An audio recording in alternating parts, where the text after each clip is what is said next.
Hey, hey, what's up, everyone out there? Here's another episode of Bench. It is I, Alan Maldonado, and the great coach, Dave Miller. Hey, everyone out there, please follow and subscribe. Well, Coach. How you doing today? I had the most marvelous time. I just got to tell you, and I want to hit that single shot and tell everybody I took Alan to the game last night. I mean, it was unbelievable. We walked in, and of course, everybody knows me in crypto.com for 3 decades. Everybody knew Alan. And not that I didn't expect that, but it's like people were coming up, taking pictures with both of us, asking for autographs and telling them, oh, man, you're the dude from The Equalizer. You know, and, oh, I loved you on Blackish. Yeah. I got to tell you.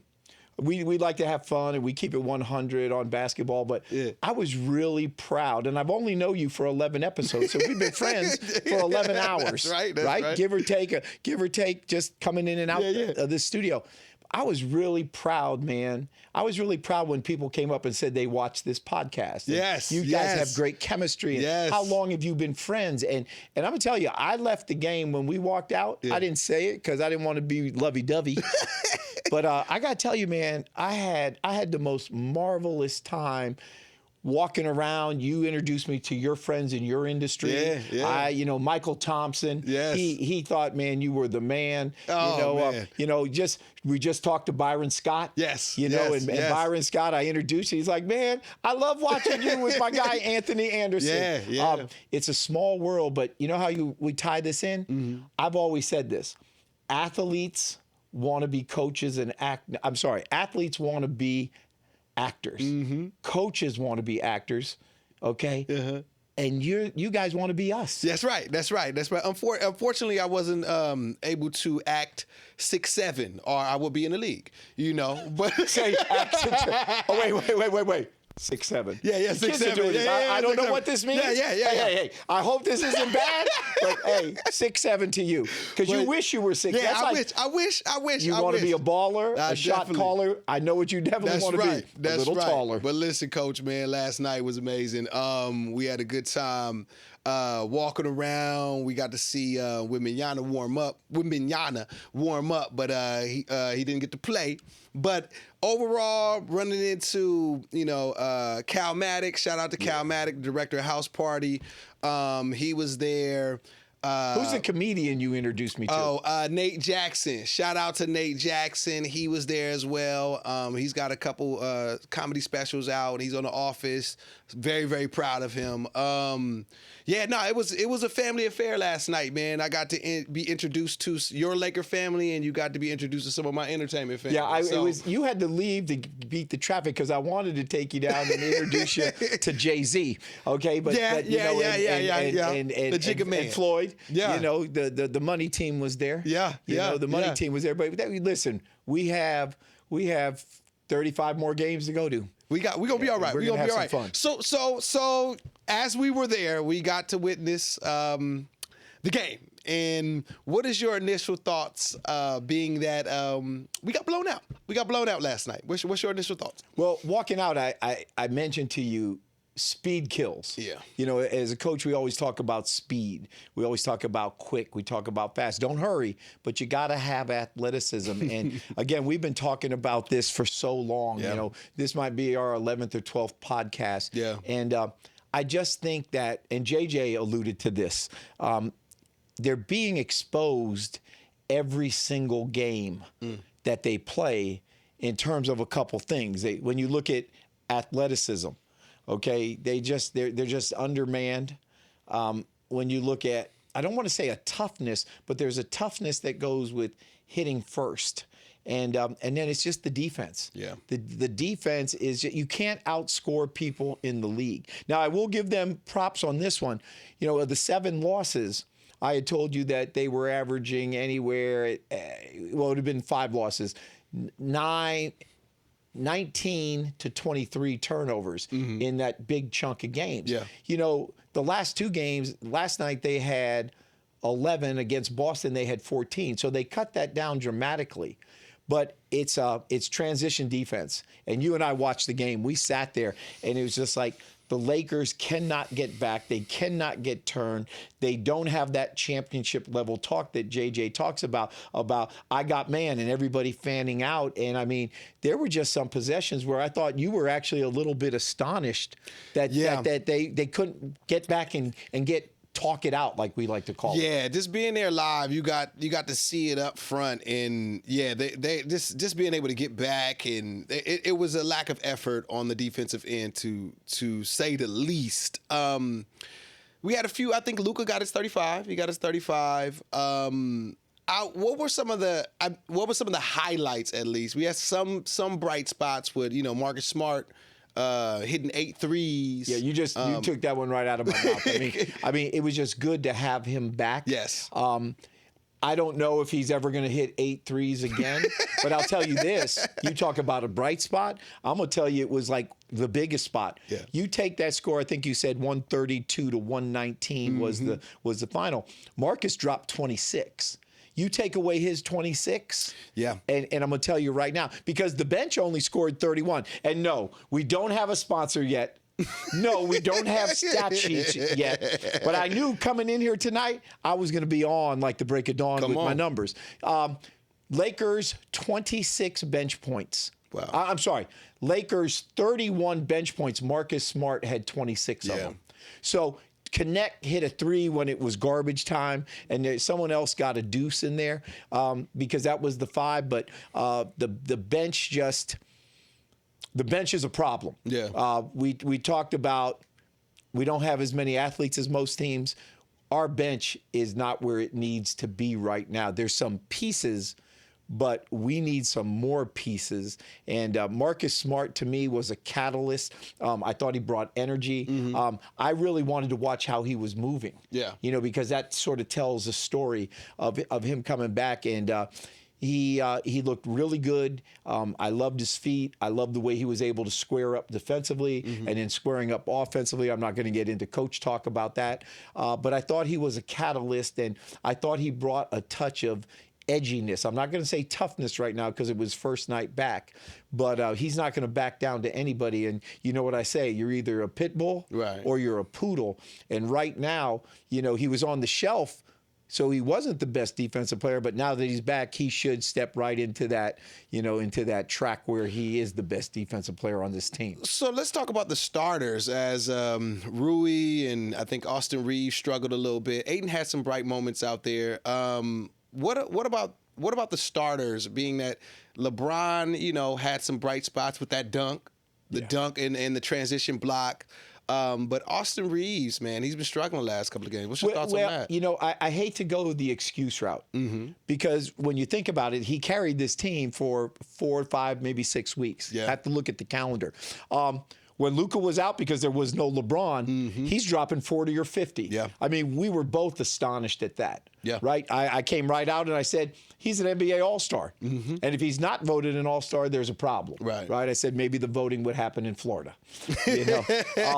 But right now it's sort of leveling out. You have your ceiling, you have your floor, and then you have your average somewhere in between. Yeah. Lot of minutes.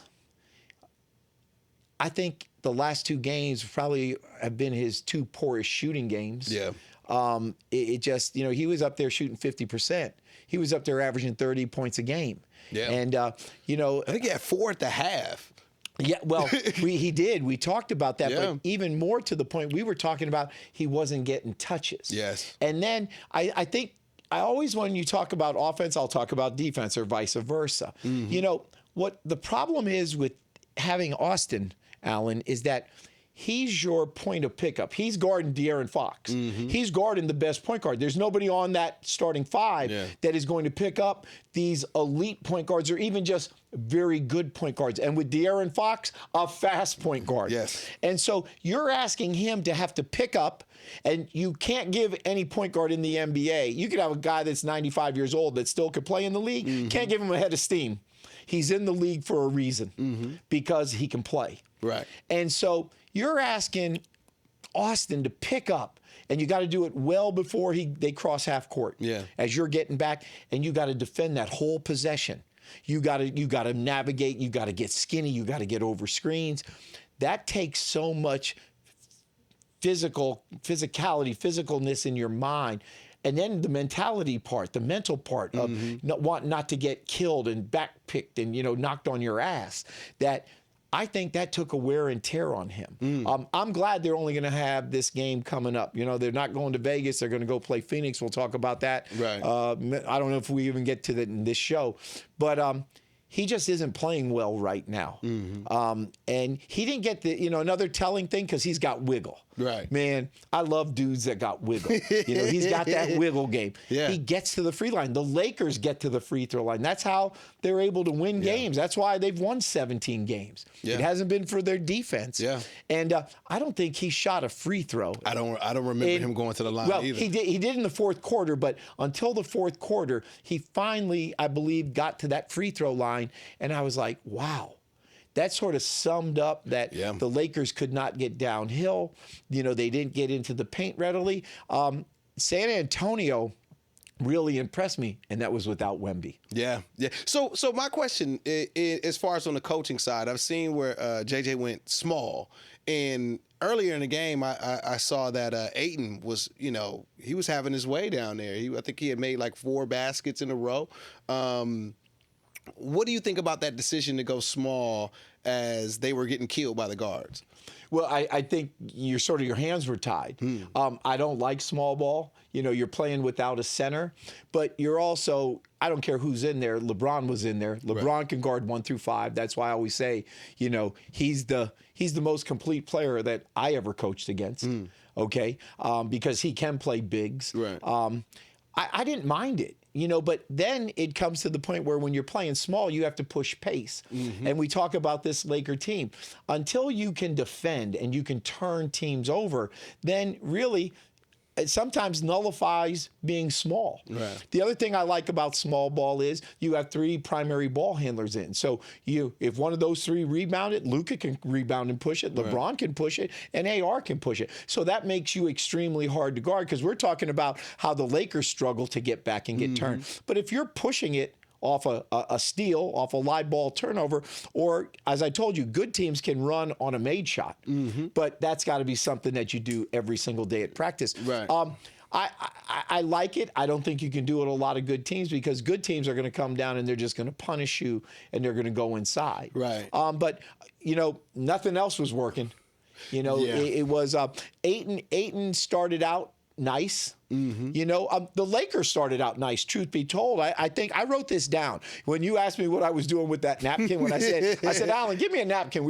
I think we were having soft pretzels. And I had some mustard. I'm like, give me that napkin. And I wrote, I think it was 15-9 on that napkin.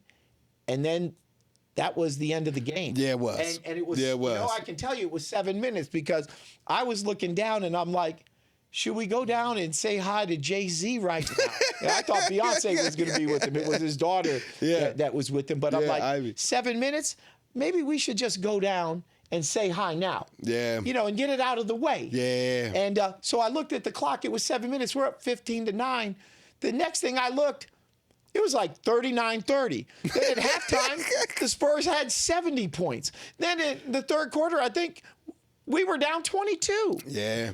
So that score of 132-119, that didn't tell the story. Yeah. That game was they were dominating. It could have easily been a blowout. Like even but you 30, don't have Marcus Smart? Yeah. You're minus 26 points, brother. Yeah, definitely. So, Coach, Wemby didn't play last night. Is there a thing that the Lakers kind of let their guard down since they found out at tip-off that he wasn't playing? That sounds good. And on any other podcast, we might be able to. Hell no. No. If that's the case, then the Lakers have the wrong people on their team. And I don't think that is the case. It's a home game. It's a cup game. Like, this isn't going to be to the exact dollar, but if you win the cup, I think each player gets $533,000. I think it's over $500,000. Okay. I don't care how much money you have. You could be a billionaire. What billionaire doesn't want $500,000? Yeah, I need $500,000. And some change. I think now they only get $53,000. Now that's a nice watch or maybe a medallion. Yeah. You know, I mean, you have a nice I thought Ludacris had some nice medallions. 53,000 from 500,000 is a big drop. Yeah. So they're playing for that, but maybe more importantly, they're playing because they were in second place in the Western Conference going into that game. They lost and they dropped to fourth place. So no, it sounds good. Like, oh, you know, they decided the two starters weren't playing load management. I'm talking like another game down the road. Right. And Oklahoma City don't take days off, and they do not. that's the benchmark. That's the standard. So no, I don't think that had anything to do with it whatsoever. I'm telling you, it was about their damn defense. Well, let's talk about that. How do you think they fix the defense? Well, I think if you crunch numbers. Okay. I was doing that this afternoon. In the last 6 games, they're giving up 122 points a game, which is absurd. Teams are shooting from the field 49%. That's almost 50%. That means out of every 2 shots, one's going in, and you don't have to go to MIT to know that, which I did not. From 3, teams were shooting 45%. Oh. And I think that all goes, Alan, it goes into, again, it goes into transition defense, then in the half-court defense. They can't stop players from getting by them. And that's... it's just they just don't have young legs. And, you know, and everybody today on talk radio was, well, you got to play Vando. Listen, I'm all for trying things, but that coaching staff practices, and again, as the season goes on, you practice less and less, but they go through a training camp. They go through the preseason games. Those coaches are with those guys. So for the guy that's calling in on the radio show and says, why doesn't he play Vando? There's a reason. I mean, JJ just didn't all of a sudden become a head coach in the NBA. I mean, he took a different route than most. Right. Did a podcast. I mean, you could be a head coach in the NBA. I'm up next. Yeah, maybe. Maybe. But let me tell you this. He's got Nate McMillan. He's got Scotty Brooks. He's got Lindsey Harding. Big shout out. She'll be the first woman head coach in the NBA. She can really, I told you early when I met you, I covered her as an analyst for the Sparks. Oh, wow. And she was the #1 pick out of Duke, and she just knows basketball. She was in Philly when TJ McConnell, who's like a son to me, was there, and he sang her praises. But anyway, he's got enough people on that bench that know basketball, and they sort of all hodgepodge together, and then JJ makes a decision. So there's a reason Vando's not playing. Okay, there's a reason Adu isn't playing. Now, you know, if this defense doesn't get better, and you got to wait for the trade deadline, right? So when you can start to make some moves, they know their personnel. But this defense, it's porous. I hate when they argue on a call, like a no call on the offensive end, and you saw that. You pointed that out to me. It's like, and I won't mention names, but they think they get fouled, and they just stand there and they put those palms up. Oh, yeah. Palms Talk about acting. Yeah. It looks like an acting exercise. And they're just pantomiming everything. It was crazy. Give me a scene quick. It was crazy. Act for me. It was like, what was that? It was like, yo, you pushed them dead in the back. Yeah. While the other team is going down and scoring on 5-on-4. So, you know, what needs to happen is this team, and we'll talk about it in upcoming episodes, this team needs a piece. They may need 2 pieces to the puzzle. Okay, you've got the big 3 on offense. This is a team, you know, you got 3 guys that can score at will. Yeah. Got a couple guys on the bench that are better offensively than they are defensively. Yep. But they are going to need a 3 ND player. They already have some defenders. Yes. I would guess, and I don't know this, Vando might not be playing it. And maybe, truth be told, maybe he's in the doghouse. Maybe he doesn't practice hard. I don't know that. I don't think that. But yeah, you got to start thinking, why isn't he getting any run whatsoever? So there's a reason. Right. There's a reason. The coaches get paid to win. So they're going to play. But it's not about liking somebody. Right. It's not about liking somebody. It's about putting guys out there to play. But this team needs 1 or 2 pieces of perimeter pit bull defenders that can also hit a shot. Right. I think it's definitely more than one person that can fix this defense. But we're here at our favorite part of the show. We're here at Benched. So who you got today, Coach? I kind of have a feeling who you're going to pick because you've been talking about it since we walked into the studio, or what you're going to pick. Yep. So I'm going to do this. I'm going to bench the Lakers' offensive scheme. Even though I just sang them praises and they got guys that can score, Rui had a game where he only had one shot. Rui had a game last night against the Spurs where I think he only had 4 shots. He runs to that corner. He sits there, and I just think the other players on the floor have to be able to put him into a position, okay? Catch and shoot, penetrate, draw multiple defenders, kick it out to him. But I think he's got to get more than 4 shots or 1 shot. So I'm going to bench the whole Laker offense to get him more shots. And if they can't fix it, then I think you need to move Rui to the second unit, put Marcus Smart into the starting lineup, okay, so that Rui can play in that second group and get an abundance of shots. Right. He can come in there and he will hit and drain shots because he's a shooter. I agree. He's not a lockdown defender. He's a capable defender. But if they can't get him shots in that starting 5, then we got to mix and match. Yeah, I would love to see him rebound more, too. I would love to get him. Well, I'm going to tell you, what happens is, and again, not to make excuses, but when you're standing in that corner flat-footed, he's in that corner flat-footed looking for either, if Luka gets the ball or LeBron on the right block opposite, and he doesn't have a one-on-one move, then you're looking to look opposite and kick the ball to your shooters. Right. You dribble, penetrate. There's so many passers. You got 3 elite playmakers on that team. Yeah. Kick it to them. They're just not getting them the ball. So it's hard to do anything flat-footed. Gotcha. It's hard to do anything when you have Luka taking an abundance of shots, and that's not a bad thing. Yeah. You got, who eats first? Luka's going to eat first. Austin Reeves is going to eat second, and LeBron has picked up the slack when AR has been off. He's fitting into this thing beautiful. Yeah, he is. But you got that fourth guy, and then we haven't even mentioned DeAndre Aiten. Yeah. You know, Aiten started off that game well and then just disappeared. Yeah. So when he disappeared and when Jackson Hayes disappeared, that's when I think JJ said, what the heck, man, let's try small ball. Right. In that, that comeback was too late. They never had a chance in that comeback. Didn't. And I don't care how close the score was, they could not get multiple stops. Yeah. And if you can't get stops, if you don't rebound the ball, you can't run, and they needed easy baskets. Who are you benching?